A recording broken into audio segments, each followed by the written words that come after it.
Hello, welcome to Smash Hits Sports. I'm Cody, that's Nick, and we have an incredible guest on today. Before we get into it, make sure to like the video. It's a huge help to the podcast, and hit that subscribe button so you don't miss anything. But Josh, welcome to the show, man. We had an unbelievable weekend of college football. Your team is right in the middle of it as a huge Texas fan, but you cover all of college football. You have 100,000 plus on TikTok. You're on Instagram. You're on Twitter. At 4thandFive, go give him a follow. But Josh, welcome to the show, man. It's great to have you. Thanks for having me on, guys. This is awesome, man. We have been waiting to do something like this at this level for a minute now, it feels like. Just now hopping on, of course, and you're right. The season is so electric. We are kind of in the middle of it, Texas speaking at least. And so is everyone else, though. I mean, there are so many teams in the mix. A lot of teams that have a lot of opportunities coming up to really kind of prove themselves to make that late push. Yep. And it's one of those things where college football goes by entirely too damn fast. It seems like just yesterday, I was like, holy shit, Georgia Tech beat Florida State in Ireland. Like, that's wild. Yeah. And here we are, almost the exact halfway point through the season. I know some teams have their bye yet, but we're going to do a Week 7 recap. We're going to do our winners, losers, and dogs of the week. And then we're going to do some mid-season awards. So excited for those. And then our Week 8 preview. But let's get into what I think was arguably the biggest game of the weekend, Oregon. What an absolute nuts game. Nick, we both picked Oregon. We both felt like geniuses at the end of that game. We were sweating bullets the whole time. What did you think of Dan Lanning and that Ducks offense? I mean, yeah, last episode, I almost guaranteed a win. Like, I remember telling you, I was like, you really should pick Oregon here. And it was kind of a fade the public play, but it was more so what we're going to see from Ohio State is that they are more vulnerable than the media is showing. And the media had every right to be like, look at this roster. It is as stacked as we've ever seen. They realistically should not lose. But that's not how college football works. So when I see 80% of the tickets on Ohio State, you got to take Oregon. But it was extremely scary. Dan Lanning, sometimes his decision-making is suspect. I don't know. I think he nailed it. At least at the end of the game, he was balls to the wall, crushed it in the biggest spot. That game will probably be the most important game before conference championship week. Like, it's just unbelievable. Just the whole weekend, I just found myself smiling, saying, like, this is the best freaking sport in the world. It's just amazing. It never disappoints. Well, and it's always nice, too, when your Clemson team just gets out early and beats the crap out of an inferior so wake up at noon, Saturday. Just watch us dominate. It started slow, but covered the spread with ease. So back. Cade Klubnik, Heisman conversation. We'll get into that later, perhaps. But I'm curious. I'm curious to hear what Josh has to say about this game. Yeah, really quick, speaking on Cade Klubnik, I love seeing him perform at this level. This is the Cade Klubnik that we've been waiting on for the past 2 to 3 years to see performing at such a high level. Was a little scary in that first game against Georgia, not going to lie, but ever since then, he's come out and looked exactly how he looked back at Austin Westlake. To kind of touch on that Oregon and Ohio State game, you guys got the better of me on that one. I picked the Buckeyes going into that one. I thought Ryan Day had put together his team, but Ryan Day and Dan Lanning kind of were sitting in similar positions going into this game. Of course, Ryan Day had made the playoff up till this point in his career, and Dan Lanning hadn't. But neither of them had really won that monumental game for their career, in my opinion. Sure, Dan Lanning in his first 2 seasons at Oregon did have a big win over like a 9th-ranked UCLA, a high-ranked Utah, high-ranked USC. But last year we saw it when he couldn't beat Washington, a title contender. Very 2 years ago against Georgia in the first game of the season in Atlanta in a neutral-sided game. I don't know how that's neutral. I can relate to that. And it's like, and we hadn't seen Dan Lanning really cross that threshold yet of winning one of those monumental games in his career yet, and he finally was able to do it, and it was great to see for Coach Lanning. Completely agree. Yeah. I will say that Ryan Day slightly different expectation wise. I would argue, he won that playoff game with Justin Fields over Trevor Lawrence's Clemson team, made the championship game. Like he's done enough if he weren't the head coach at Ohio State and can't beat Michigan and has a super team. So contextually, it's a little different, but I think Dan Lanning has a leg up right now after beating him.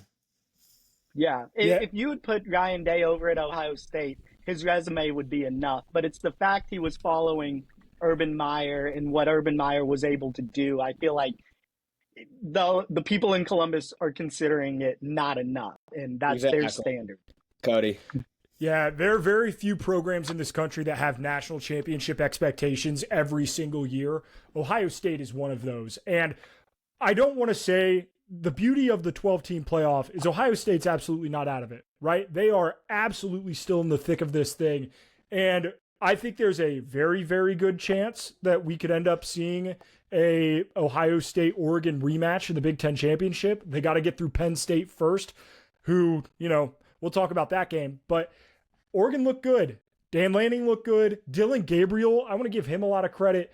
I don't think he had his best performance in any game up to this, right? He didn't play incredibly well against Idaho. I mean, the offense moved the ball, but they couldn't get into the end zone. And then as the season progressed, like they still showed signs. And he showed up in the biggest way when it mattered. I mean, he was an absolute stud. The decision-making was great. Will Howard of Ohio State, I think, is getting a little bit unfairly shit on by at least people on Twitter. I keep seeing that he blew that game and he was, don't get me wrong, last play, not the best, but he was incredible all night. He had an 80% completion percentage, 300 yards. Like, he was dicing him up. And if it wasn't for an offensive pass interference on Jeremiah Smith, I think we're talking about a completely different situation. So I don't want to shit on Will Howard. He played damn good football. Oregon just played better. I honestly think that you almost have to place more of the blame on Jeremiah Smith, because I don't understand how you could be at the 29-yard line, first down with a decent amount of time left and a timeout, and you're not in field goal range by the time you're taking your last snap. That's crazy to me, and the reason why is because of that OPI. I think the refs were fine all game. I don't think you can blame them for that. That was an OPI. Sometimes you want to see him swallow the whistle, but as an Oregon bettor, that was great to see. But yeah, I don't want to blame Will Howard just because he slid. Like, that was stupid as hell. But like, what were they going to do? Like, even if they got the timeout off, it's a 54-yard kick or something. Like, it's not going to. He's probably going to miss. So. And you got to also kind of remember, how many games are you going to win giving up 32 points? Especially on the road, 2 time zones over against a top team. I think this is kind of one of the problems with Ohio State up until this point, was they hadn't really fully challenged themselves with an early test to see how they stack up against the rest of the playoff contending field, I guess. And now that we know Ohio State is not this invincible giant that can't be beaten or can't be knocked down, right. They're very vulnerable. We saw their secondary on multiple occasions get cooked by Dylan Gabriel and Evan Stewart, especially. Evan Stewart had one heck of a night. So yeah, I think that kind of played into it as well. Ole Miss is kind of in that similar situation of not really challenging themselves early, in my opinion, and now they're getting caught when they have to face off against tougher teams, because they don't know how to, I guess, they're not used to digging deep yet this year. Let's talk about that Ole Miss game. I think that's a good follow-up, because that game, right when the Ohio State-Oregon game ended, every TV at every bar across the country just flipped to that game, and you're like, whoa, this is actually a great game. Ole Miss, realistically, they blew that game. Their secondary is probably the reason, in my opinion. But Cody, what? I guess I want to hear your thoughts. Garrett Nussmeier is a baller, man. That dude can play football at the highest level. He is so damn good. But what really, and I hate to say this, Nick, this burns me with every fiber of my being, but Brian Kelly showed up in a big way for a big game. And it's I hate it. As a Notre Dame guy, I hate to see it. But I do think that they showed up big. Their defense got to stop when they needed to in overtime. And say what you will about LSU's defense, it's been like Swiss cheese all season. But when they needed to get a stop, they got to stop against an offense that's been pretty good. Ole Miss, I think this is a team where they're just not there yet mentally. This isn't a tough team. They're not a team that's used to winning or used to having those expectations. And I think it got the best of them. You're on the road in Death Valley at night. It's an incredibly difficult place to play. They haven't won there since 2008. Yeah. I think the moment got the best of them. I don't think this is the last we'll see of Ole Miss. I think they're still going to be at least in the playoff conversation from now until the rest of the year. But their schedule ain't easy. They still got shit they got to do. So it's brutal to be at 2 losses already if you're Ole Miss, because LSU, even on the road, this feels like a winnable game. You probably have the better roster, and then dropping that to Kentucky is brutal as well. So, you have Georgia on the schedule. I don't know off the top of my head who else. Do they play Alabama as well? No, they got Arkansas, LSU, Florida, Oklahoma, Arkansas, Florida. I believe that's it for now. I know they have Georgia, right? And Mississippi State, of course. Yeah, they do have Georgia. Yeah. So Georgia's the tough one, that if they lose that, it's really hard to argue, for a 3-loss team, definitely not in the SEC championship game. So it's kind of win-out situation, but again, the beauty of the 12-team playoff, they are alive, right? And I kind of like it that way. I would hate to see an Ole Miss team just eliminated at this point in the season. Well, we're going to get a really good game, Georgia at Ole Miss on November 9th. That's going to matter a lot, especially like if Georgia gets their second loss this coming weekend against Texas. Yeah, that game is going to matter so much. That's a de facto elimination game. Exactly. It's a playoff game. Josh, what were your thoughts on that game? Yeah, Ole Miss to me just right now, like y'all kind of said, and my thoughts on them is they just don't feel serious enough yet for me. Every single year they come out and they build their confidence up, playing very weak opponents up front, kind of pounding their chest early, and then they get to SEC play and they start to struggle, and they start to play teams with really, really good players. No disrespect, obviously, to Furman, MTSU, Wake Forest, or Georgia Southern at all, but then they get to these conference games where they're going up against other 4-stars, other 5-stars every single week, and they start to struggle and they start to become stagnant once again. Ole Miss, like I addressed earlier, Dan Lanning really took that leap in that step and won that big game that he needed to win. Lane Kiffin, in my opinion, just has not done that yet with the Rebels. And he has this opportunity with Georgia coming up, but he really, really needs, I think Ole Miss needs Georgia to beat Texas so they can beat Georgia to have a good win, like a great win. Because right now, those 2 losses are looking kind of bad. Yeah, that's an interesting take. Like, if they beat a 3-loss Georgia team, the committee might not look at it the same way. That's a fair point. As if they, if Georgia loses to Texas by a lot, which is possible from what I'm seeing from Georgia. We'll get into that game later. I would say that Tennessee kind of feels similar to Ole Miss in that sense. They scheduled NC State. NC State's just bad. I don't want to judge Tennessee. Who saw that coming? You know what I mean? But in general, they were, they destroyed like Kent State. They had 65-0 at halftime, or whoever they're playing. Everyone's thinking this Tennessee team is a top 5 team. Nico is a Heisman frontrunner, and now they look very vulnerable because there are no free wins in the SEC. When you don't schedule anyone really hard at the beginning of the season, the SEC is going to kind of jump at you, especially this new version of it. So, yeah, outside of Texas, really all of the SEC has looked flawed so far this year. Like, Alabama obviously has the loss to Vanderbilt, but they looked bad against South Carolina this weekend. Georgia could not put Mississippi State away. Tennessee going into overtime with Florida. Like this, the SEC, I think right now is a 1-horse race, and then we're trying to figure out who's going to be the second team in the SEC championship. Texas has looked every bit of the part in a new conference.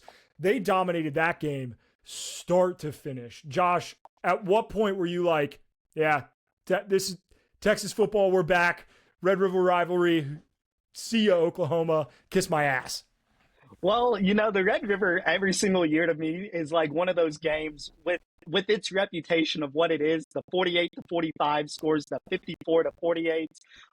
You never know really who's going to win, but sometimes in certain football games, you notice like certain plays where when our running back Trey Wisner fumbled the ball into the end zone as he was running to score, and out of nowhere, our receiver Silas Bolden came and recovered it. When you start getting bounces like that going your way, you kind of start smiling. You're like, it's our day. This is Yep. our game. Like nothing's gonna stop us today. And then you start looking at the poor Oklahoma offense as well. Like their defense for those first three drives was fantastic. Oklahoma's defense was fantastic. They but it forced got to the turnover point. immediately. Yeah. Yeah, it got to the point to where the Oklahoma offense was not helping them one bit at all. And it was just kind of pitiful. And I mean, that is saying Oklahoma was suffering from a lot of injuries this past week, especially at the wide receiver position. But like, I mean, it's been great. I loved it. We in the in the past like 3 seasons, Texas has beaten Oklahoma like 113 to like 33 or something like that, something crazy. So I'm loving every single second of it. I love this one, and it's funny too because being a Texas fan, you always think about this game because it creeps up on you. It doesn't creep up on you because you expect it and you know it's coming, but it was almost overshadowed because of this Georgia game. We're like, okay, we got to go win against Oklahoma. We've seen how bad they are offensively all year. Put them away quick. Let's go play Georgia. Yeah. Like, let's get ready. And that's how it kind of felt. The Oregon it kind of Ohio made the State Red game River feel less at the same important. time. Yeah, I agree. Yeah. I'm curious on your thoughts, just because kind of piggybacking off of what Cody was saying. SEC looks like a one-horse race right now. I personally, looking at Tennessee or Texas's schedule, I think that it's possible that we just haven't seen them in a position where they can even show flaws. Because Michigan and Oklahoma's offenses are so much, like, you can't even put it into words how much worse they are than anyone really thought. And then you played Mississippi State, didn't really even dominate in that game as much as I would have wanted. And then, I think this Georgia game is massive because that will make me like the truest believer, like, okay, that's the best team in America if you go beat Georgia. And people might say, oh, well, Georgia clearly worse. I don't care. At this point, I just need Texas to play a team that has a competent offense, that has Carson Beck, that has, a good running attack. I just need to see it. So I want to know what your thoughts are if you think that eye test wise, it doesn't matter who you're playing, or if you're kind of a little worried deep down. No, it's not that I'm worried, and you're absolutely right. Like no one expected Michigan to come out and look this bad, Oklahoma to come out and look this bad, especially with the success on offense that they've had the past 10 years. Obviously, Michigan coming off that championship run, and week 2, you never know like if a team's going to be good or not. But Texas hasn't really shown any flaws because they haven't had to show any flaws. Exactly. And you can't really blame them for that because it's kind of on the opponents. But like, I mean, who's to say Mississippi State putting up 31 points on Georgia and only 13 on Texas? Maybe Texas is a little better than people think, because I do see where you're coming from. And I've even thought it to myself, like, man, like, we just haven't had a lot of opportunities, I guess, to like show our full potential, but we haven't had to. No one's really like, we've been able to put these teams away. And you're right, we didn't dominate, quote unquote, in the Mississippi State game, but like you kind of had the vibe of we're putting them away. And that was one of the games Arch was in. So we're kind of running this like side, like second string offense type thing, second game plan type thing. And, Quinn really should have played in that one. He was healthy for it, but he was about 80-70%. I don't think the coaches wanted to risk him. I fully understand. So, yeah, I mean, you can't blame Texas, but they haven't fully had an opportunity yet. But they, like Cody said, they've looked pretty damn near perfect. Yeah, they have. I mean, they deserve to be where they are right now, but Mhm. there is more to see. Like, I'm not willing to stamp the seal of approval quite Mhm. yet, even though I fully admit that this is the best team in America right now. Yeah, Yeah, I think they're the best. And sorry to interrupt one more time. Winning at the big house is not easy. No, No no, matter what, no matter the quality of that Michigan team. So I yeah, do have to give them that one. I agree. yeah. There's going to be a lot of fun games on that schedule going forward. We'll talk about the next one, but moving on, I think the last big game that I want to cover happened Friday night. And I don't know if it's that big of a game, but it kind of slid under the radar a little bit. The Big 12 favorite, the Mm. favorite in that conference, went down to Tempe, Arizona and lost. And I want to give a lot of credit to Kenny Dillingham. I think a lot of people doubted him coming into the year, especially I think they went, 3-9 last season, not very good. Youngest head coach in Power Conference football, but that team looked really good. And Utah, I think it's over. Cam Rising, they said that he's done for the year, which even when he played, he wasn't great. And like He looked bad. he looked bad. Like I think this Utah team, I don't think they're going to even compete for a Big 12 title at this point, especially with how BYU looks, who they still have yet to play on the schedule, how Kansas State has looked, how Iowa State has looked. Utah season's over. Yeah, I mean, I think that there's no way they make the playoff just because the Big 12 does not look like they deserve anyone outside of the conference champion.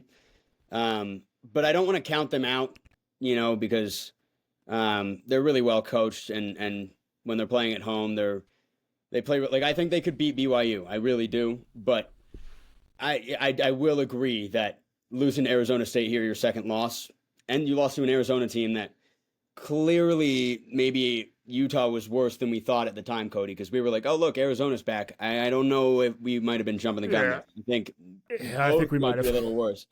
Yeah, I am. Our game picks last week, I never get Arizona right. I got it right this week, which is awesome. Now, I honestly, you said one more game. I would also like to talk about Penn State USC because I think that was my second favorite game of the weekend. Dude, But unless Josh, you have any thoughts about the Utah game first? Just the quick Utah one is, I don't know. They just feel like they haven't been, well, obviously they haven't been living up to any of our standards, more or less their own standards. They have that weird, tough game, I think, in November. It's at Colorado, and Lord knows they're going to put that game at like 10:30 at night or something like that for us to Yep. all stay up until 1 o'clock to watch. Love Yeah, they have plenty of times. They've obviously have lost twice already, and I see maybe two more losses, especially with Rising out. But I mean, like y'all said, even when he played, he wasn't anything great or anything to watch. I hope he gets better, of course, but like the Utes, they got to figure out something offensively. Yeah. Nick, let's talk that Penn State USC game because Lincoln Riley has not looked good for almost a calendar year now. They were tough at the end of last year, and they are 3-3 through 6 games this year. USC, I expected more out of this team, especially out of a wide receiver room that has a lot of NFL talent. Miller Moss looks good. Like he looks like a fine quarterback, but man, they just cannot close games. They are like allergic to finishing a game the correct way. It's insane. I can't believe they lost that game. I mean, going into it, I was very confident in USC winning, and what a start! I mean, I was flexing.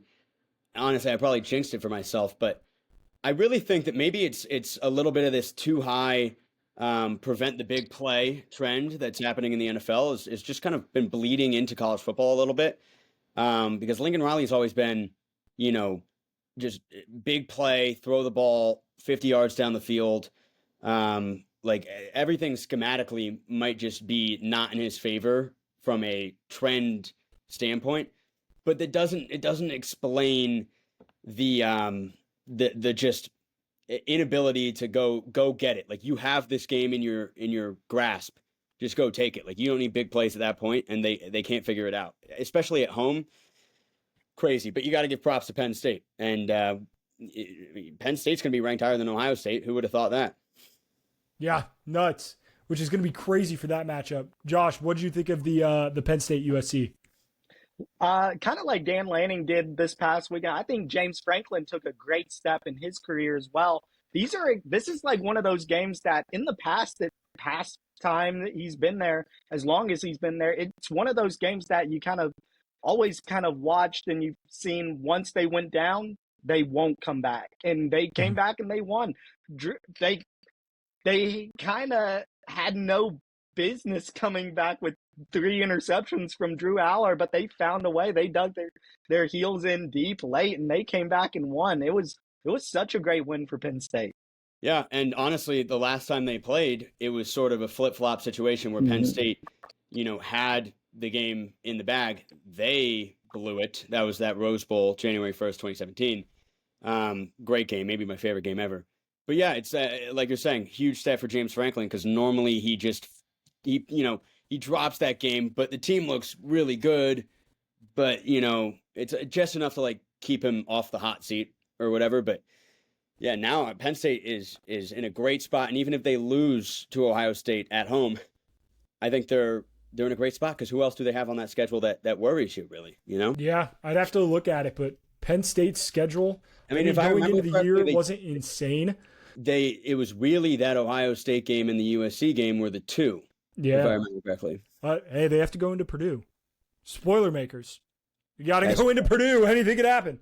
That's true. They looked all right. That game was crazy. Yeah, which Illinois, love you to death. You should not be in the top 25 if you go to overtime with Purdue. They are the worst power conference team in the country. Get out. You should not be allowed to be in the Power 5. But let's get into winners, losers, and dogs of the week. Before we do, Home Field Apparel is the best apparel in college sports. They're absolutely unbelievable. They have the throwback uniforms, the logos. They have these like pullover jackets that are coming out this week that are absolutely fire. I will be getting the Notre Dame one because it just looks so damn good. I'm going to wear it with a hoodie.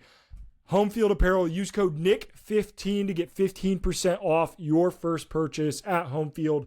Link in the description of this video or in our bios. But Josh, we're going to start with you since you are the honored guest.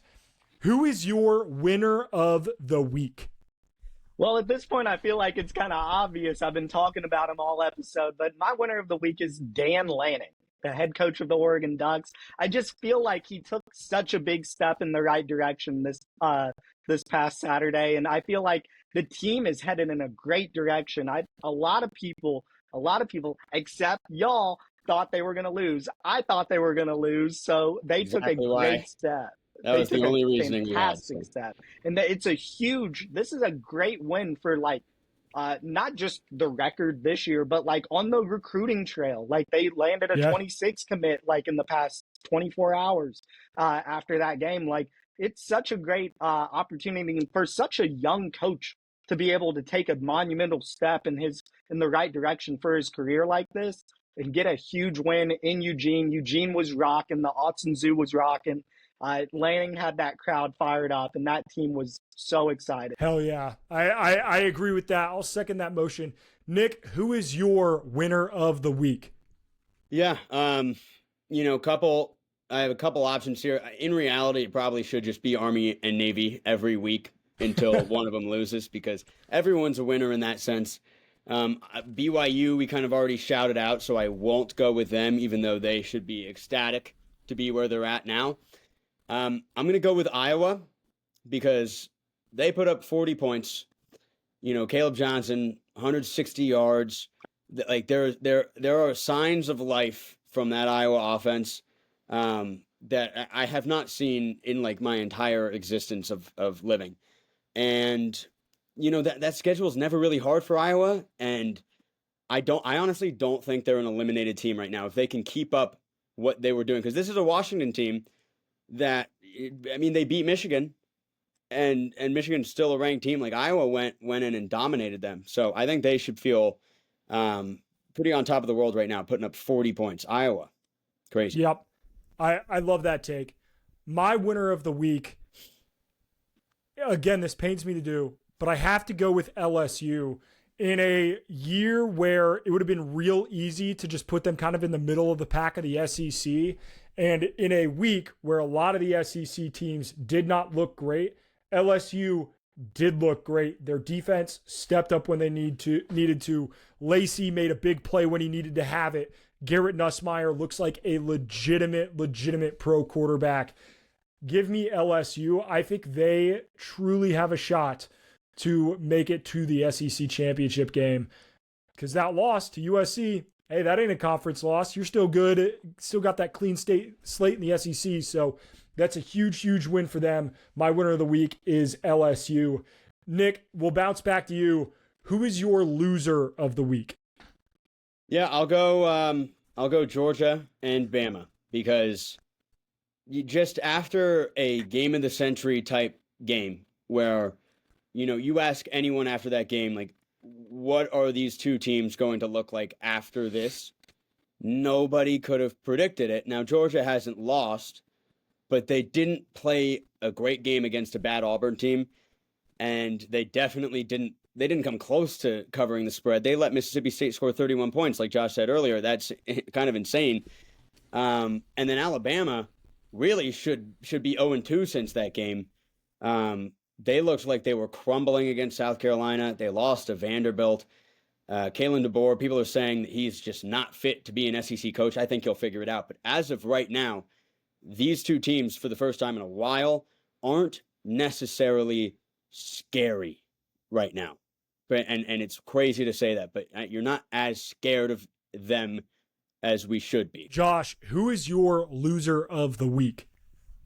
My loser of the week won last week, kind of similar to Nick's situation. My loser of the week is the Tennessee Volunteers.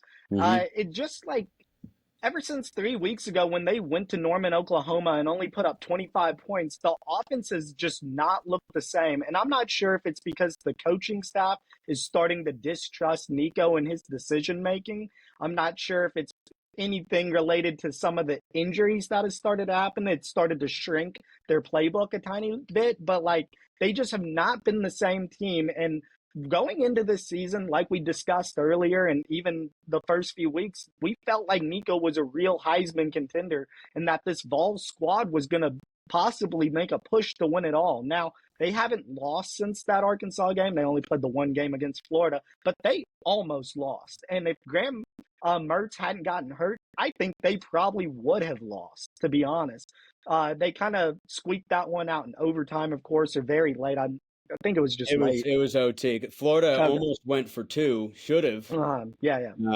But they chickened out of that. I will say my only counterpoint, and we talked about this last episode, Tennessee, Florida, it's always close. It is just it doesn't matter. Growing up a Florida Gator fan, whoever was better didn't matter. It was kind of one of those Ravens-Steelers situations I was mentioning.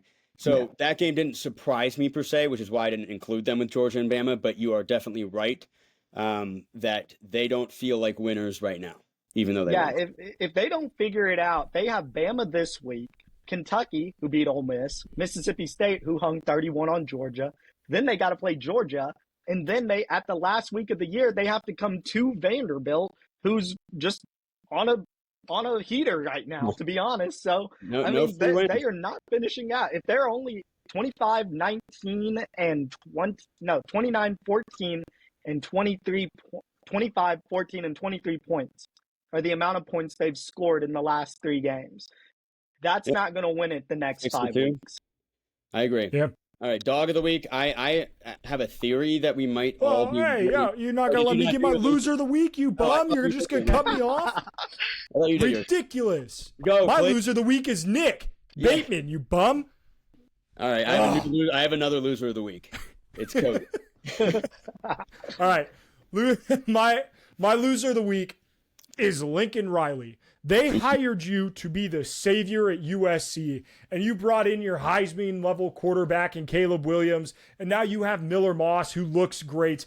But in your last 12 games, you are 5-7. Your record against ranked opponents at USC, one of the blue bloods of college football, is 3-8. You're 0-2 attempt against top 10 opponents. You've done nothing of significance since you've gone to USC. When are we going to get it? Because time is running out. I need to see something, Lincoln Riley. I need to see something, and we have not seen a damn thing from you. So Lincoln Riley is my loser of the week. But Nick, who is your dog of the week? Well, to finish my thought, I just had a theory we were all going to kind of maybe say the same person here. There are a lot of options every week because there are a lot of dogs in college football, but Tyler Warren? Yeah. I mean, is that who you were going to say, Dude. Cody? Yeah, that was absolutely who I was going to say. I wrote down here, we're going to have the same dog of the week because what a dog, dude. Every time I looked up at my television, he had the ball. He, I think, broke the record for most receptions. Tied the record. Yeah, I mean, it's just like 18 catches, 250 yards, and number 44, I thought he was a fullback the whole time. I was like bowing down to my TV. How is this happening?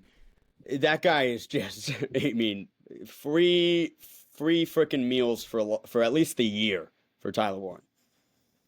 Yeah, and to be the center on the play where he snaps that ball and then he runs the route and he mosses the kid.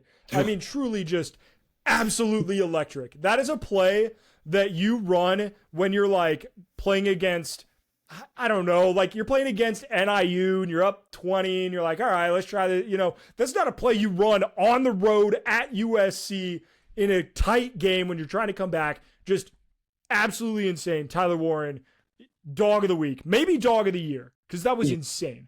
Dog performance of the year, he'll be in contention. Josh, do you have a different one? I actually did. My dog of the week was Kyron Lacey. Okay, fair. I saw a snippet. It was like, and I decided he was my dog of the week when I saw this snippet ESPN posted earlier today, and it was when overtime started and they huddled up to get the ball to go on offense. Ole Miss kicked that field goal. LSU got it. Before they even trotted out there to line up, Kyron Lacey just looks at Nuss and he's like, "Give me the one-on-one." Yeah. And in that moment, he knew he was going to win it. And I saw that, and then he hit it, of course, and I was like, dog of the week. Dog, dude. LSU produces so many dogs at receiver. It's insane. Yeah, love that. Let's do our midseason awards. So we have 5 categories. So we are going to do Coach of the Year, Heisman, Biggest Upset, Most Disappointing Team, and your best preseason take. Because what's an award show if you don't give one to yourself? So let's start with Josh. Through 6 weeks or 8 weeks, whatever we at. Yeah, this is week 8. So through 7 weeks, Josh, who is your coach of the year? My coach of the year so far is Clark Lee at Vanderbilt. He has done nothing but a phenomenal job this season and playing in a half-built stadium, of course. That stadium will never be finished, I think. Yeah. But to come away with 2 major wins, one over Alabama, of course, but the real shocker, or that was obviously the real shocker, but to win that week 1 game against Virginia Tech, one that a lot of people didn't have him in. I mean, he's done a fantastic job. They had a close one against Missouri, of course, and they did drop that weird one to Georgia State, but I think Clark Lee's done a great job, and I think Vanderbilt's on the right track.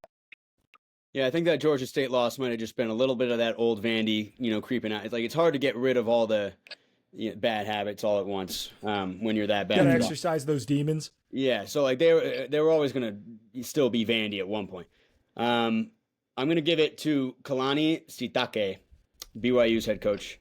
I would have guessed, watching BYU play, I would have guessed that he was a newer coach, but this is his 9th season or something. Mm-hmm. I mean, he's been extended a couple times.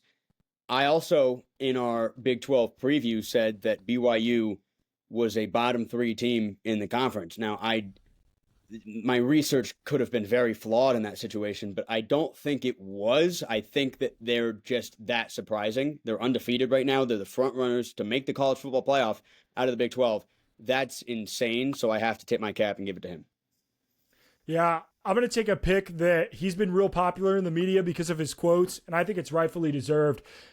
Give me Coach Sig. Kurt Cignetti at Indiana has been absolutely outstanding. Google me, I win. Indiana was the first team in college football to be bowl eligible this season. That is a sentence that I didn't think I would ever say. They are 6-0 for the first time since 1967. Living in the state of Indiana, there has been more conversation around Indiana football this year than I've had in my previous 28 years of life. It's absolutely insane. You love to see it. Like, somebody give me a pair of striped pants so I can rip them off. He has been unbelievable. So shout out Coach Sig, my coach of the year. Nice. I'm glad that we all three had different ones, because there have been a lot of coaches who've really curious, coached their ass off through 7 weeks. I don't think we're going to have different ones for the Heisman, if I had to guess. Yeah, I'm going to be honest. My Heisman is Ashton Genty. He's so fucking good, dude. Yeah. He's so good. Him standing there and just... Yeah. The backfield is insane. The bro stands like he has no feeling, no emotion. He's out there to do one thing, and that is to run through a motherfucker's face. I love it. Yeah, he's a robot. He's programmed just to break tackles and keep going forever. He's on pace to beat Barry Sanders' record, which is like, that shouldn't be able to happen, especially in a pass-first era that will never go away. It's insane. So, yeah, I don't even think we have to really talk about Ashton Genty. Everyone know. I mean, if you don't know what he's doing right now, why you're listening to this podcast, you know? Yeah. So who would you argue would be the second in the Heisman voting right now? Is it Travis? I would say Travis Hunter, but at the same time, there are just some other guys who are really close. Like Dylan Gabriel looks good. He's the odds-on second favorite. Really, Dylan Gabriel is? I believe so. I might have to cash that out. Honestly, I put a preseason bet on him 7-1. I might have to cash that out. Oh yeah, it's there. So I mean, I think it's still 7-1. If that, I don't think it's moved up. I think just, but yeah, I would probably go Travis Hunter. I want to shout out my boy Cade Klubnik. You know, it's going to be really hard for him to do it because the schedule and not doing anything against Georgia. But you know, Cam Ward still absolutely there for me. Milroe is not. And Gabriel would be there. Yeah. All right. Biggest upset. Josh, who do you have as the biggest upset of the season so far? I got a hunch that we're going to have a couple of the same things. So it should be the same again. But... I may go off the beaten path here. All right. But Josh, who's your biggest upset? Well, I thought we were all going to have the biggest upset, so I went out of my way to find an upset that was different than what I thought everyone else was. You guys are going to look silly when I say. Yeah, so when no one picks the obvious one, but I chose Georgia Tech over FSU in week 0. I thought that game kind of derailed the FSU program from that point on, and ever since we haven't seen the same FSU come back out there. I think that upset was also, like, it was a great win for Georgia Tech, but it really kind of showed where the attitude of Florida State was and where it was all off season. Kind of obviously a lot of chirping still about the snub from the playoffs, and then they went out there against the Bulldogs in Miami and got stomped out. Then they turn around to lose to the other team from Georgia and Georgia Tech, and they lost as well.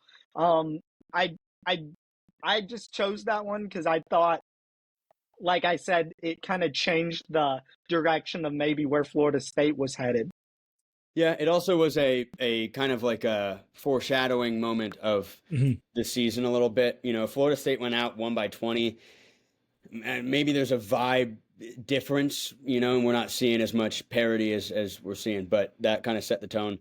Cody, I guess I'll let you go first so I can just wait. I don't have to explain mine. So yeah, I am going to say it's not very often where a group of 5 team gets to go on the road and upset a Power 5 opponent.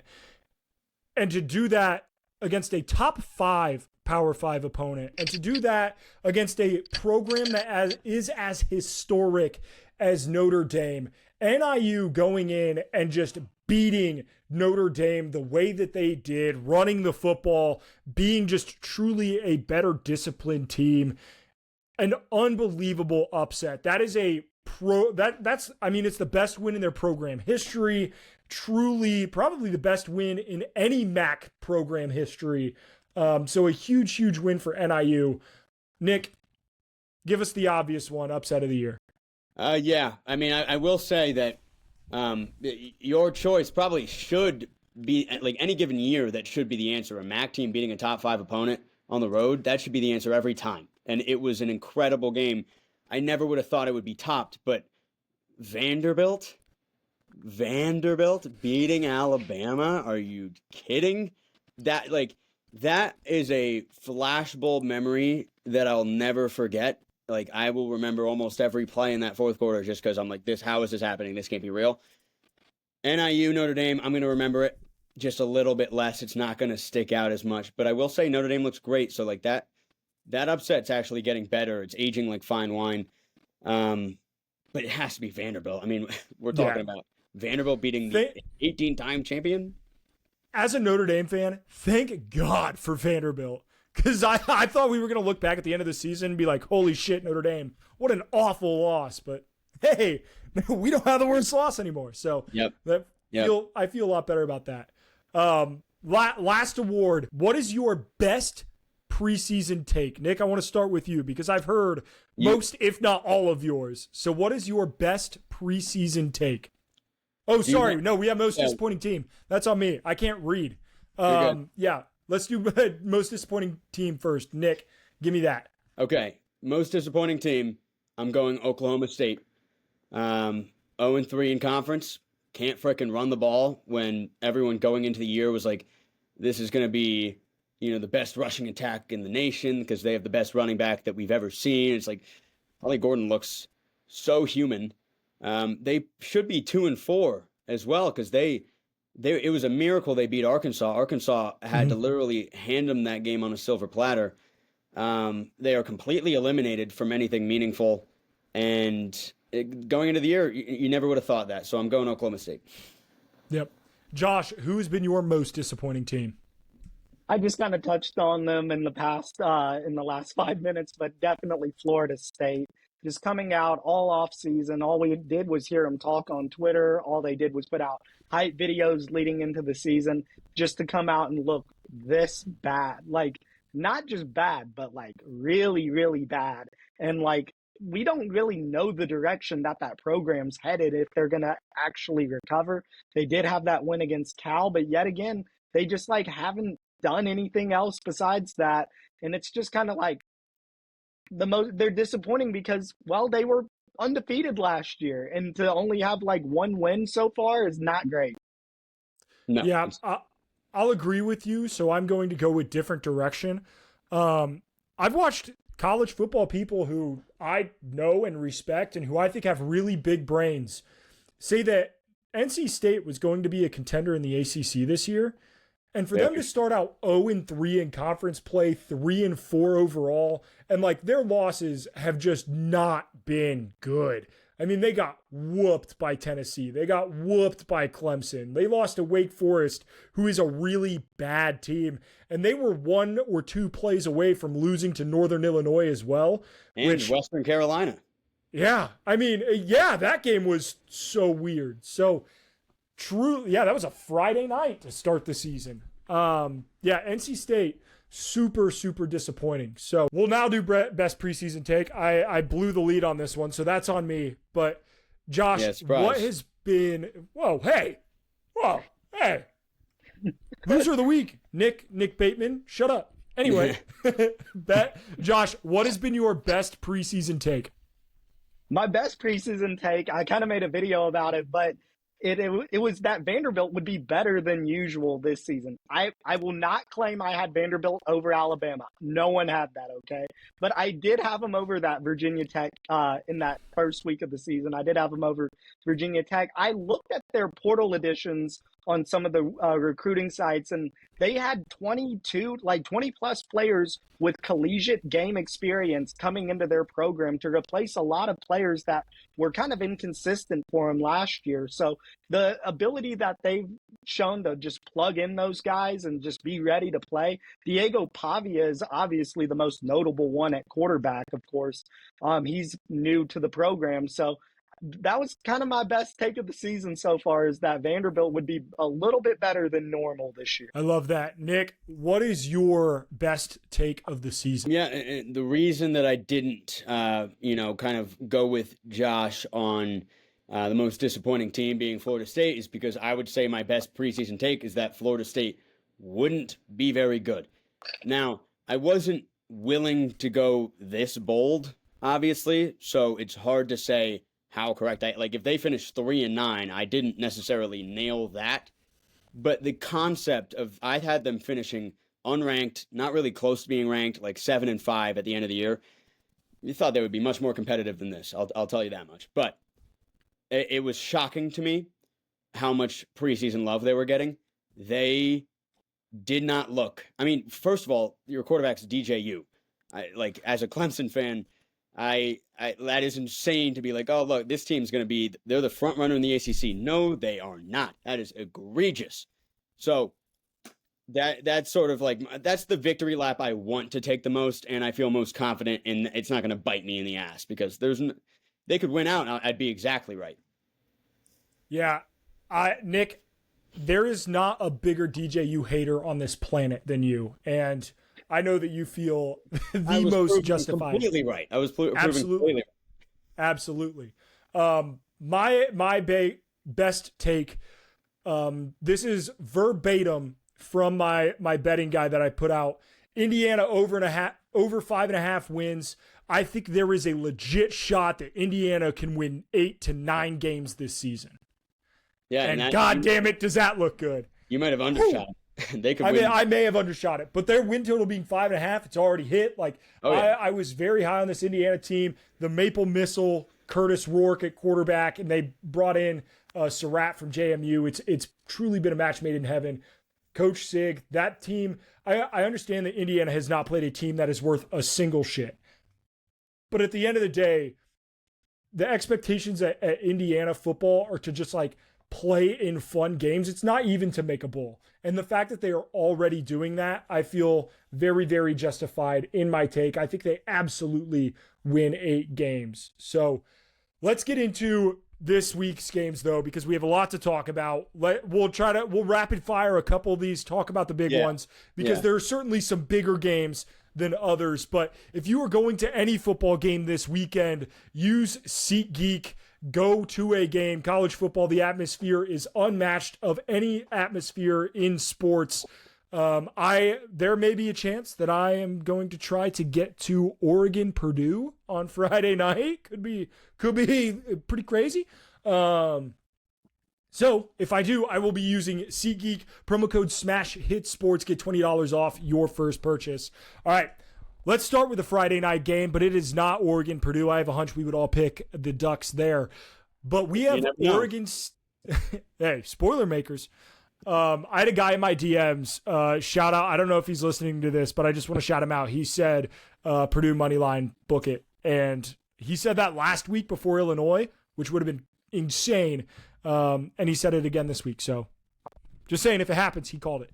Okay. That being said, Oklahoma State at 13 BYU. BYU is a 10-point favorite at home. It's a 10:15 Eastern kick. This game could be gross.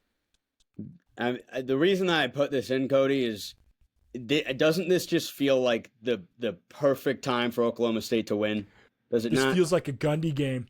This feels like a Gundy game. I mean, it's in a similar sense. I normally will make my picks with logic outside of football reasons. This is just the exact type game where everyone's going to be like, oh my God, BYU clearly is not a fluke. Oklahoma State is terrible. They can't do anything. Oh man, I think the spread I love. I'm really scared. I don't know if I'm going to pick Oklahoma State, so I'm going to let you guys go first. If you both go BYU, then I'll do it. Well, Josh, I'm not going to leave you in suspense. I'm going BYU. So who do you have here? I'm going BYU with this one as well. I think they're going to get the job done. I don't trust Oklahoma State one bit. All season, I have not trusted neither them do one I. bit. I can't take it. I can't. They're my losers they're my most disappointing team so far. But I'm going to take them here because again, this just it's almost like they're begging me to do it. They're begging me. The schedule makers are like, this is going to happen. I'm like, oh my gosh, all right.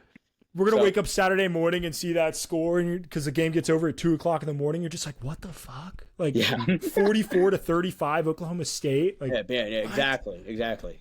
Crazy. All right, I'm gonna do it. All right, next. All right, we have Miami at Louisville. How many times can Miami get so close to losing and then just pull it out at the end?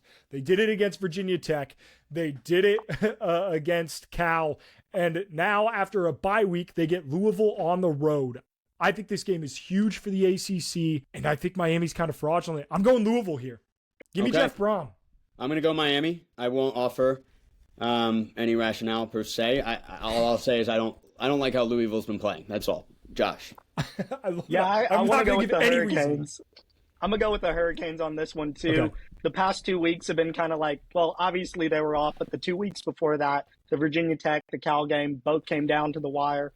They had a bye week. I think they get back on track. I think Miami still is sort of in the driver's seat right there with Clemson, 1A, 1B situation for that ACC championship game. Yep, love it. We have Arizona State at Cincinnati. And I was shocked when I looked at this score or looked at this game for two reasons. Number one, Cincinnati's a favorite. I didn't think that would be the case. But also, Arizona State is 4-1, and Cincinnati, they're pretty damn good too. Like I would have thought that Cincinnati, I think I pegged them at 3-9 this year, and they certainly have looked the part. So, Nick, who do you have in this game? I'm gonna go Cincinnati here. It's sometimes I think like you look at a team and they're the favorite. You don't think they should be, and you assume that that's just Vegas trying to convince everyone to take the underdog in that situation. I think this might be the opposite of that, where it's like, oh, people are going to be like, oh, look, Cincinnati's actually pretty good. They're going to take them. So this might backfire on me, but surely Arizona State, like, they're not winning passion. Like, they're not, like, destroying teams en route to 5-1. Like, they're not going to be, like, a 10-2 team, right? So, like, I'll take Cincinnati if they're going to be a favorite. Josh, who you got in this one? Yeah, I think I'm going to go with the home team on this one as well. Cincinnati feels like the safer pick. Arizona State might be coming off of that hangover from their game against Utah this past week. I'm going to be really interested to see how they prepare for this game. Mm-hmm. Yeah, I unfortunately am going with the hangover route as well. That was going to be my logic through and through. You come off a high emotion Friday night home win against a ranked opponent. You were in the Pac-12 with Utah before. But now you got to go on the road, a little bit of unfamiliar territory against Cincinnati. Brendan Sorsby, their quarterback, has looked pretty solid, so I want to give them some credit. I'm taking Cincy here as well. And they're traveling. They're going to Ohio. Yeah. Hey, the great state of Ohio. Don't get it twisted. South Carolina at Oklahoma. Two teams that I feel like should be better than they are, but they're not, and here they sit. Yeah. This one I added just because it's such a toss-up. It's such a hard one to pick. So yeah, I figured we'd get some diversity here. I don't know where I'm going to go. I'll let Josh start. Being at Oklahoma makes me want to pick them, but I think I'm going to lean South Carolina on this one just strictly because I don't trust Oklahoma's offense to be able to put up the points. At least South Carolina, there's a chance for them to put up points. They're like, Oklahoma's defense is elite. I can't get over that. But like, at least with South Carolina's offense, there's a chance to get points. Yeah, I'm going to go with South Carolina as well. I just trust Lenore Sellers more than I trust whatever the quarterback situation is at Oklahoma. So as much as I don't like it at all, and this game could absolutely be a coin flip, I'm going to pick the Gamecocks on the road, which the more I talk about, the more that I hate. But I hated the LSU pick last weekend, and I hated the Oregon pick last weekend. I got them both right, and I hate this pick, but I'm going to take it. Give me SC. I want to just go back to last week, Cody, when we were talking about Bama, South Carolina. I kind of just remembered, we touched on that being like the double trap, right? Like, yep. Where it's like, we've never been in a situation where we're having an Alabama coming off of a Vanderbilt loss. The entire world's thinking they're going to bounce back, right? So it's a double trap. We saw it there. I think that was a little bit more of the reason why South Carolina was in that game. I don't think South Carolina, I don't feel that confident in them going into Oklahoma and playing against that defense. People are going to be thinking that that defense is a little overrated right now if they haven't been watching Oklahoma, because Texas kind of, destroyed them in that game. But no, Oklahoma's defense is extremely legit. They're playing at home. This is a bounce back situation. So I'll take Oklahoma. I don't hate that logic at all. Let's talk about the third Saturday in October. Number 7 Alabama and number 11 Tennessee. This game is in Knoxville, Neyland Stadium. They're going to have it checkerboarded out. It's going to be absolutely outstanding. The flyover, the whole 9 yards. This is the pageantry and the beauty of college football. The last time that this game happened, a couple of goalposts ended up in the Chattanooga River. Who do you guys have? Because I cannot put my finger on it. I want to pick the team I want to root for, and I will be rooting for Tennessee. I honestly do not think it's going to happen, but I don't know, man. I'm not in a spot where I can take Alabama on the road right now. Like, I don't know. They just do not look right. So I'll take Tennessee, but man, this is the toughest one so far. Yeah, I still think Tennessee's defense is going to play really well at home. Maybe Heupel just has been taking its foot off the gas in preparation for this game. Maybe I'm just spewing nonsense right now, but yeah, I'm gonna take Bama by 2 scores. Okay. Ooh, I didn't see that at all, Josh. I'm gonna be honest. I thought for sure you were going to hammer the Vols there. I was going to have to take Alabama just based on principle if both of you guys went Tennessee. If I have to put my money on a quarterback to win a football game, I think that I am going to trust why can I not think of his name right now? Jalen Milroe. I think I'm going to trust Jalen Milroe more than I'm going to trust Nico Iamaleava. So give me Milroe, give me the Tide, they get back going. Because if they have another bad game, those Tide fans are going to start calling for Kalen DeBoer's job in year 1 before the season's even over. They're going to drive by Nick Saban's house and throw some oatmeal cream pies at his door, ask him real nicely to come back. But damn. All right, I'm taking Alabama. We have Notre Dame at Georgia Tech. I put this game on here as a Notre Dame fan. I had this game circled before the season even started. This is a spot for Notre Dame to show up flat. It's on the road, right? You're playing against Georgia Tech. This is a team that under Brent Key has been notorious about beating ranked ACC opponents. I think they could go in and really cause some hell for Notre Dame. I cannot pick against my Irish, so I'm going to pick Notre Dame here. However, this game scares the shit out of me. Yeah, Josh, you go. Oh, I actually think this game's at Mercedes-Benz, at that stadium. I don't think it's in Atlanta, sure, but I think it's Mercedes-Benz, which is another reason why I'm going to join you, Cody. I'm going with the Irish on this one. Yes, it's in Atlanta, but I think it's giving Notre Dame kind of an opportunity to get their fans in that stadium as well. So I think that's going to help them. You're right. This is a game that Brent Key loves to be in, and to be sitting at 5-2 with an opportunity for another monumental win like they had earlier this year. He would love it, but I got to go with the Irish. Yeah, I'm going to go Notre Dame as well. I just don't think I can pick against Notre Dame. I loved the Stanford spread this past week, and it lost by 40 points. It wasn't even close. I keep expecting Notre Dame to come out flat or to just not perform up to their capabilities, and they kind of keep proving me wrong in that sense. So I can't, in good conscience, pick against them here. I just can't do it. Hell yeah. That surely all three of us being on the Irish isn't going to end up poorly for me. Fuck. I wanted one of you guys to pick against them. All right. Michigan and Illinois. Quite possibly the 2 least deserving top 25 teams matched up against each other. I hate this game. This game, gross. That being said, it is a 1-point spread. It is essentially a pick 'em. The game is in Champaign. who do you pick here? Because really, truthfully, we've seen Jekyll and Hyde for both of these teams this season. So I don't know if either of them are any good. Have we Josh, seen? who you got? Michigan, it feels like they've just been Hyde. Yeah, fair. Yeah, very, very, very true. This game's in Champaign.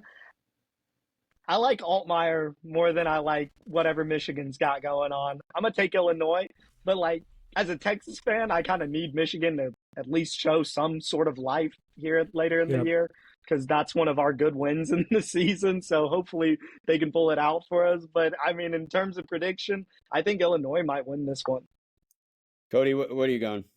I'm going Illinois as well. Okay. God himself could not get me to back Michigan's passing offense. Yeah. And I understand that I think a lot of people are going to be like, oh, Michigan will beat Illinois. They just went to overtime with Purdue. They didn't see that true freshman Purdue quarterback play. That kid can throw. So give me Illinois here. The only thing that's a little strange to me is what Washington was a bigger favorite against Michigan than Illinois is here, which is just because that Michigan was a top 10 team at the time. Now we've seen Michigan's a little fraudulent, and Vegas isn't giving Illinois, at home that much love here. If this was at a neutral site, the math says that Michigan would actually be the favorite. It's weird to me because they've looked so bad, but I think a lot of people are really down on Michigan right now, and I think kind of similar to my Oklahoma State pick a little bit, it just feels like this is where Michigan wins. Like, I don't know if we're going to see awful football the whole year long with Michigan, right? So I'll take Michigan. That is fair. We have a very important game in the Sun Belt. Georgia Southern first in the Sun Belt in that game against Marshall. Insane comeback win. I think they were down 21 in the fourth quarter. Unbelievable game. Georgia Southern won that game? Yeah. They came back and won. It was nuts. Yeah. Very, I thought my bet, I had I had Georgia Southern. I thought my bet was dead in the water, and they came back. Absolutely nuts. So Georgia Southern, JMU's on the road. This is a 10-point line, which is a lot bigger than I thought it would be. I'm taking the Dukes, but don't sleep on this Georgia Southern team. Like plus 10, I'll take that against the spread any day. And this is in Georgia Southern? Yeah, it's at Georgia Southern. So that's weird. I'll go JMU as well. I am a big believer in the JMU magic. I think it exists. It's like the Hogwarts in real life. But yeah, I don't really know. I haven't watched any Georgia Southern this year, so this is a tough one. But I'll go JMU. Yeah, I think I might actually hop on Georgia Southern for this one. Being the home team in a big game like this, I think they might just come out and be ready to play on after making that great comeback win last week. Hell yeah. Love it, Josh. We have an SEC matchup here. When I saw this spread, I was legitimately kind of shocked. Arkansas is at home against LSU, who's a top 10 team. Arkansas is a 3-point underdog. Shocked that that's what the line is. This game, 7 o'clock kickoff. It's going to be a night game. The pig, they're going to call the Hogs. I kind of like Arkansas on this spot. Coming off an overtime win against Ole Miss. Like LSU kind of show up a little flat. I also do. I think that'd be crazy if we all three picked Arkansas, but I like it. I can't not like it, so I'll do it. Hell yeah, we're calling the Hogs. I'm calling the Hogs too. I'm joining. Yeah, I have to go with Arkansas. Battle of the boot, LSU, Arkansas. These fans hate each other. They absolutely hate each other. And if Arkansas could pull this one out and have 2 top 10 wins over Tennessee and LSU in the same season, oh Lord, their fans are going to get on Twitter and we're not going to hear the end of it. Is their quarterback healthy? Taylor Green? Because didn't he leave that game? Yeah, he did leave that game. I wonder. I haven't heard anything on him yet. Because that could change the dynamic. Giving it a quick Google. Sam Pittman says we're hopeful that he'll be ready to go. Okay, so that's the flaw of us making these picks so before any of these games kick off. We had this problem Yep. a lot last year with Cam Rising because they kept saying, "Oh, he's going to play," Yeah. and he didn't. Yeah. But yeah, I guess we'll keep it. The graphic will be out, and we have an excuse if not. So. Yep. Yeah, that'll be our excuse if the top 10 team Oh, wins. what? Yeah. Material Put an change. asterisk next to it. Put an asterisk next Yeah. to it. Let's do Kansas State at West Virginia. West Virginia is a 3-point dog at home again. So back-to-back weekends where West Virginia gets to host one of the premier teams in the Big 12. I just think Kansas State's better. Give me Kansas State. West Virginia's pissing me off. I liked them against Iowa State because I thought I still do think Iowa State is fraudulent. They're ranked 9th. They jumped Clemson because of that West Virginia win. That's freaking outrageous. But I kind of made a vow, do not take West Virginia anymore. They're not going to be able to do it. But I don't know. Kansas State kind of escaped against Colorado a little bit. Going on the road. I guess I'll go West Virginia here. I think they could do it. Yeah, I want to Love go it. with Kansas State on this one. I like Avery Johnson a lot. Kansas State was actually my pick to win the Big 12 earlier this year, so I kind of need to keep riding that one. Yeah, Josh. I Cody's feel in the that. same boat. Yep. All right, let's talk about the premier game of the evening. Josh, this is the reason that we have you on. It is the best game on the slate. It is a top 5 matchup in Darrell K. Royal Stadium. The fans are going to go insane. We have the rematch between Uga and Bevo, an absolute electric factory. Carson Beck, Quinn Ewers. This game is going to be absolutely nuts from start to finish. Potentially the biggest game in the SEC all year. Potentially game of the season. But I feel like we've had 3 or 4 of those this year, which has been absolutely insane. Josh, Georgia at Texas. Who you got? I'm taking the Longhorns by 10 or more points in this game. I just don't – if you watch Georgia try to play man coverage, they're just not great. They haven't shown to be good most of the year. They like to put their corners out on islands. We have a lot of receivers. Even if Isaiah Bond doesn't play, we still got 6 to 7 guys that are ready to go against Georgia. Georgia will score some points. I will say this is the first test. We will see Texas get tested in this game. But I think Texas, like they did at Alabama last season, I think they come away with a 10-point or more victory. I'm going to go Texas Damn. as well. I'm really curious. I'm so excited to watch this game. I don't think I'm even going to touch it from a gambling standpoint. But as far as where does my confidence lie? It does not lie in Georgia. So I will go Texas. Yeah, the more that I look at this game, I continue to think, when is the Georgia defense that we've known going to show up, right? That buzzsaw defense, the defense that has 8 guys who are going to be drafted, in the first round over a 2 or 3 year span. That's what kept Georgia at the top of college football for 2 to 3 years. I don't think they have that this year. And Texas is one of the best teams at keeping their quarterback upright. They allow on average 1 sack a game. And I can tell you this right now, if you only get to Quinn Ewers 1 time the entire football game, you are going to lose that football game.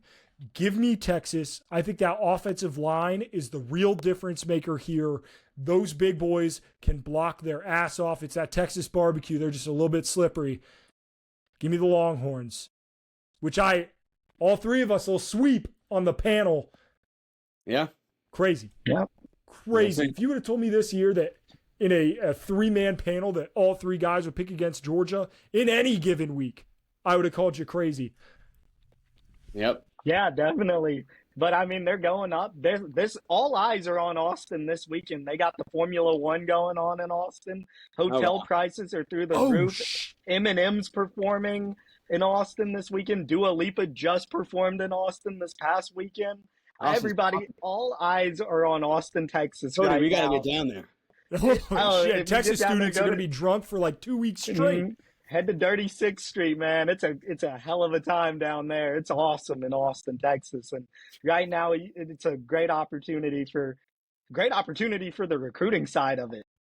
Yeah, Yeah. no kidding. Yeah. Get the Lambos out this weekend. Yeah, This is real. the Get 'em weekend to all. do it. Mm. Hell yeah. All right. Well, Josh, thank you so much for coming on. It's an unbelievable episode at 4thandFive on TikTok, Instagram, Twitter, all that good stuff. Josh, you got a YouTube channel as well, right?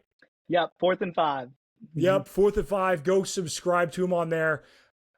Truly just an awesome year for you, man. I'm super happy. You've been putting out unbelievable content, and your team has been tremendous. So thank you so much for coming on. Nick, as always, we crushed it. Another unbelievable episode. Like and subscribe. Be a friend. Tell a friend. It's the best way to support the show, and we will see you in the next one. Adios.